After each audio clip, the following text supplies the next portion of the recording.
Na sessão plenária desta quarta-feira, os deputados discutiram as emendas ao projeto que proíbe o porte de armas brancas, como facas e punhais, com lâminas de 10 centímetros ou mais.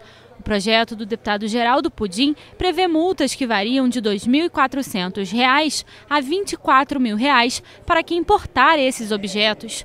Os recursos arrecadados com a medida serão destinados ao Fundo Especial da Polícia Civil. Foi incluída uma emenda que autoriza o transporte desses instrumentos dentro de malas próprias por profissionais como cozinheiros, pescadores, entre outros. A proposta aprovada segue para a sanção do governador. Nós estamos dando um instrumento às forças de segurança do Estado, de um instrumento pelo menos de natureza de sanção administrativa, para que essa pessoa que esteja portando uma faca no trem, no ônibus, ou no metrô, ou na Avenida Rio Branco, possa ser conduzida diante da autoridade policial para que ali sim possa sofrer uma averiguação e diante da autoridade policial ele aplicar uma sanção administrativa. É bom deixar claro que nós não temos competência para criar tipo penal e nós não criamos nenhum tipo penal aqui, nós criamos uma sanção administrativa para que a gente possa ter efetivamente pelo menos um instrumento em que as forças de segurança possam se valer para trabalhar de forma preventiva. Já o deputado Conte Bittencourt quer determinar o tombamento do antigo Asilo dos Inválidos da Pátria na Vila Militar do Fundão. O projeto foi aprovado em segunda discussão e segue para a sanção ou veto do governador. É um importante prédio histórico, né, de arte sacra, enfim, nós estamos apenas garantindo a permanência daquele conjunto. Hoje na Ilha do Fundão, já que a antiga Ilha da Boa Viagem foi anexada à Ilha do Fundão, de modo que se tenha mais conservação de patrimônio histórico que cria identidade com a história do povo brasileiro, né? Um período importante, um período do Império, importante na nossa história, né? E especialmente esse antigo asilo que teve um marco de acolher, né, os inválidos daquela guerra. Os parlamentares também aprovaram a prorrogação dos trabalhos da CPI que apura a prática irregular de telemarketing. A comissão vai ter mais 2 meses para concluir o relatório final. No expediente final, os deputados Conte Bittencourt, Jânio Mendes e Flávio Serafini criticaram a iniciativa de fornecer armas letais a guardas municipais. A sociedade já em plebiscito estabeleceu o desejo do desarmamento.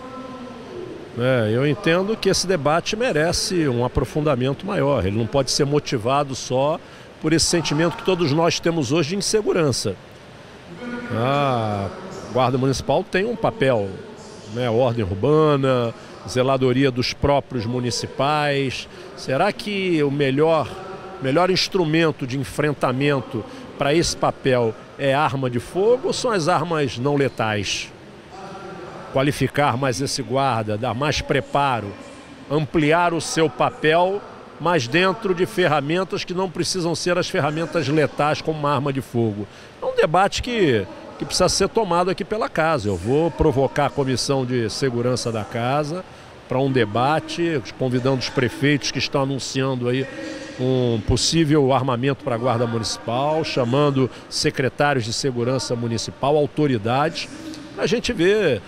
Armar um guarda municipal não é um problema só da cidade, é um problema da sociedade como um todo. Eu sou contra o armamento, isso vem na contramão da cultura de paz que está estabelecida neste país, um país que inovou com o Estatuto de Desarmamento, um estado como o estado do Rio de Janeiro, que tem avançado na discussão das restrições do uso de arma, da arma de brinquedo à arma branca. Nós não podemos tolerar que na contramão desse esforço para o desarmamento, para a construção da política de paz, se avance com essa ideia de se armar as guardas municipais. A Constituição brasileira é muito clara e não inclui as guardas municipais como atribuição de exercer política de segurança pública. E por outro, faz isso nas esferas municipais sem devidas regulamentações, ou seja, são novos agentes do Estado armados sem uma efetiva regulamentação, controle social, fiscalização. E você não pode criar forças que você não tem controle. O deputado Eliomar Coelho comentou a audiência pública da Comissão de Educação na Escola de Teatro Martins Pena. Eu achei que se avançou muito, achei que foi uma audiência pública muito proveitosa, né? Porque começou a se entender a importância de todos sentarem à mesa e começar um processo de negociação, onde o coletivo vai apresentar a solução. Quer dizer, quanto mais pessoas você tiver envolvidas neste processo, então significa que existirá uma participação efetiva, significa que existirá uma transparência e automaticamente poderá daí sair os subsídios necessários para se chegar a bom termo em relação à prevalência daquilo que nós consideramos fundamental, que é garantir a existência da Escola de Teatro Martins Pena.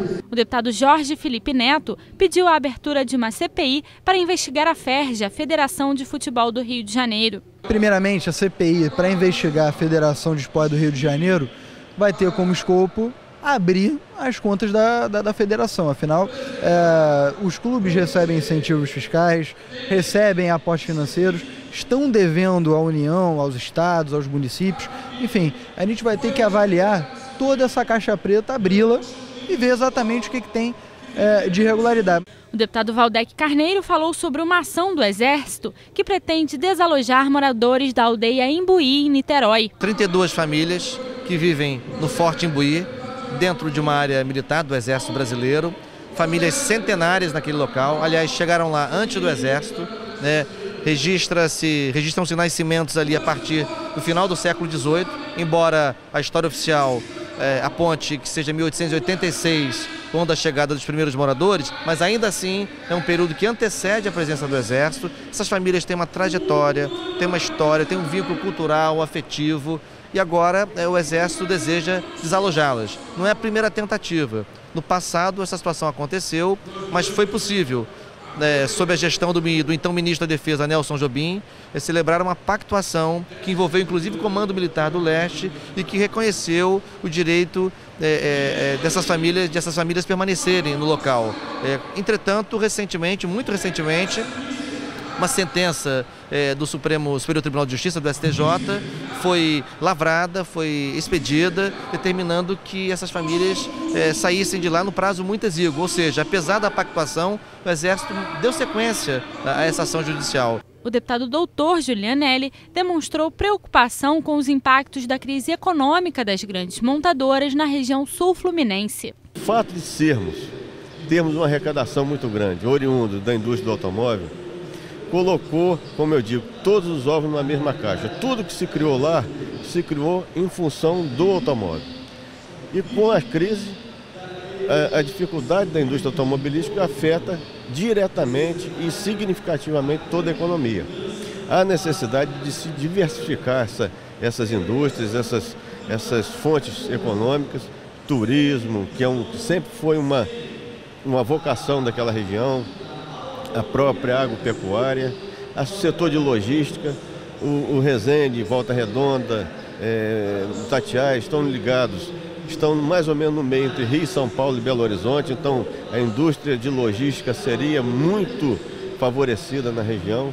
Então, quer dizer, todos esses incentivos para essas outras opções é o que tem que ser feito agora, que a indústria do automóvel está tendo essa dificuldade.